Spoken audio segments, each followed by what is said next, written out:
e eu até já li sobre isso, as pessoas que colocam muitas atribuições, né? Faz um checklist com muitas coisas para fazer ao longo do dia e não dá conta de fazer, porque o tempo realmente não é o suficiente para fazer aquele tanto de coisa. E aí, quando chega no final do dia, tá ali frustrado, né? Se sentindo culpado por não ter conseguido alcançar uma meta que foi mal calculada. Né? Um excesso de trabalho dentro do espaço de tempo tão curto, né?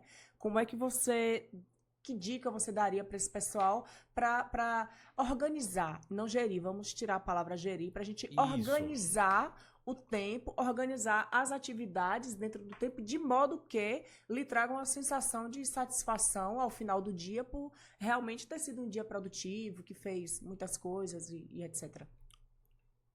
Fantástica pergunta. Isso normalmente é o maior drama das pessoas que sentem falta de tempo. É verdade. É esse sentimento de frustração. E aí você tem dois elementos principais em relação a isso.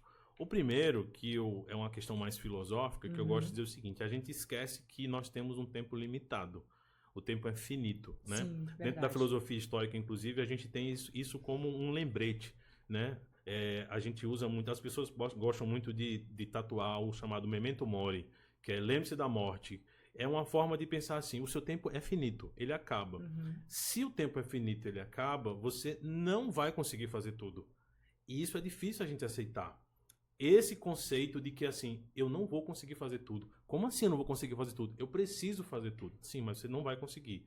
Com base nesse pensamento, a gente precisa escolher o que a gente vai fazer, em detrimento do que a gente não vai fazer.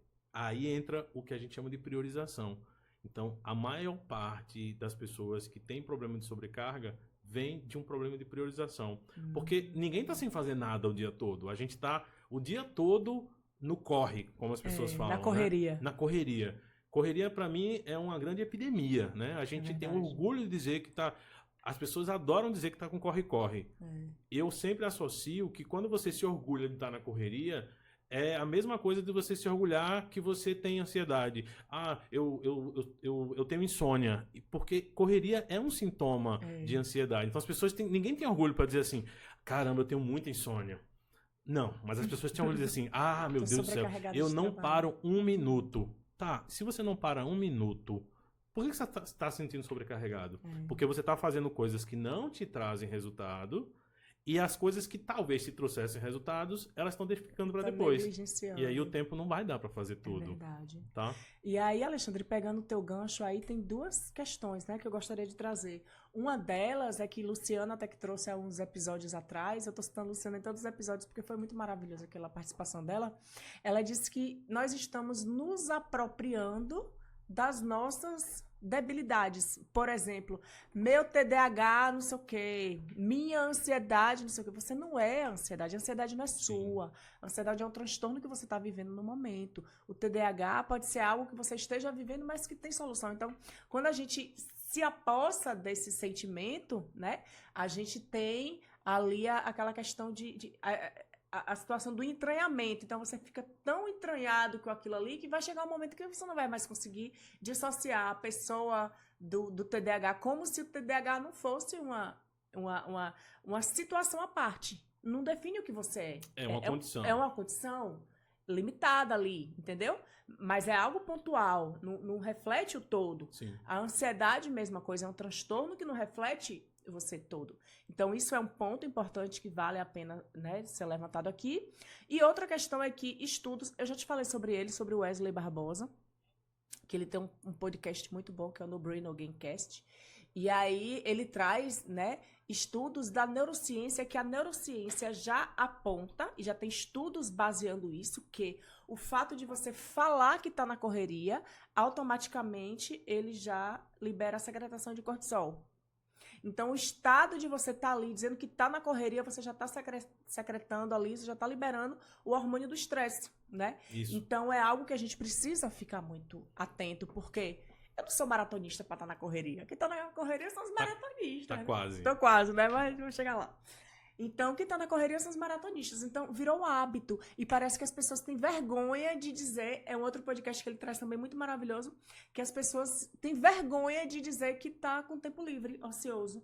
Como se a sua capacidade cognitiva ou a sua qualidade de trabalho ou tudo que você representa e pode fazer seja comprometido ali ou seja maculado porque você resolveu tirar uma tarde para você, por exemplo. Tem algumas coisas envolvidas aí. Tem uma questão social, que é a gente valoriza muito o esforço, né? Então a gente tende a observar pessoas que, olha como ele é esforçado, ele faz tanto, e não necessariamente, né? Eu acho que hoje as grandes empresas elas começaram a focar em resultados, ou seja, Sim. se você começa não é folgar as pessoas, mas assim, as pessoas que trabalham com bem-estar, as pessoas que trabalham mais felizes, ou seja, Humanizado, trato humanizado. você consegue mais resultados sem esgotar as pessoas. Isso. Mas uma gestão mais antiga, por exemplo, um estilo de liderança mais antigo, é aquela liderança de dar pressão, de estimular a competitividade, porque isso, no passado, se Dava gerou mais resultado. resultados. E hoje a gente percebe que tem uma diferença. Então, essa questão social ela é muito importante, ou seja, as pessoas têm orgulho de estar ocupadas, né?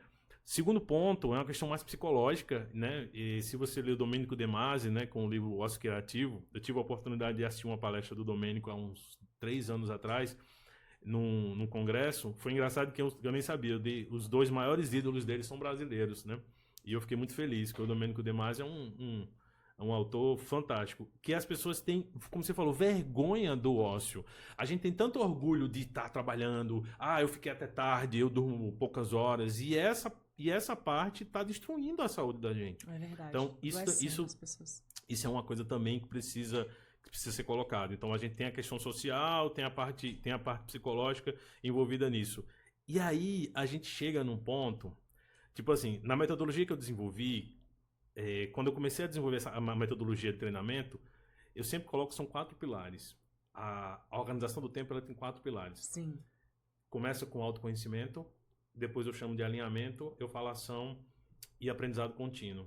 Por isso que eu chamo os 4 A's, né? Que são as começas com A. O primeiro A de autoconhecimento, aí você fala assim, autoconhecimento. Não é somente isso. Você fala uma coisa importante, que chama limitação. As pessoas acham que no limits. Você pode tudo, o que sua mente imaginar você pode alcançar. Isso traz uma pressão, isso traz um peso muito grande, onde a gente acha que por ter o potencial de fazer tudo que eu penso, eu me sinto cobrado a fazer. E aí, de fato, todo mundo tem limitação, né? Eu costumava falar erroneamente uma frase assim, todo mundo tem as mesmas 24 horas do dia. Não tem.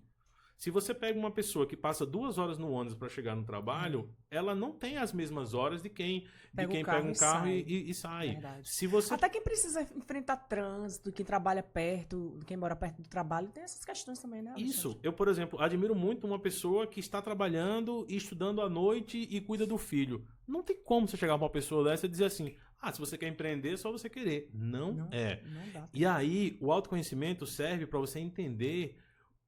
Tem uma aluna minha que ela gostava muito da analogia, é o seguinte, sabe a caixinha, daquela caixinha quando você compra ovos, que cabe os 12 ovos assim? Uhum. Tenta colocar 30 ovos ali dentro e fecha a caixa. Nada de 12 não fecha. Vai quebrar. Aí você tem o psicológico dizer assim, mas eu vou carregar os 30 ovos porque eu posso, porque é possível, porque tal. Só que você, dos 30 ovos, você vai quebrar 15 ovos e aí você... Se você tivesse colocado os 12, sua qualidade de vida seria muito melhor. Então, esse ponto do autoconhecimento é entender como é que você funciona, se você tem mais energia pela manhã, se você tem mais energia à tarde, quantas horas disponíveis você tem, o peso do trabalho focado. Alguns alunos percebem que, por exemplo, na melhor hora do dia, você produz muito mais do que em outros horários. Então, não necessariamente você vai ter que trabalhar mais horas, mas você poder focar nesses intervalos. Você começar a entender... Quais são os obstáculos que estão dentro do teu processo?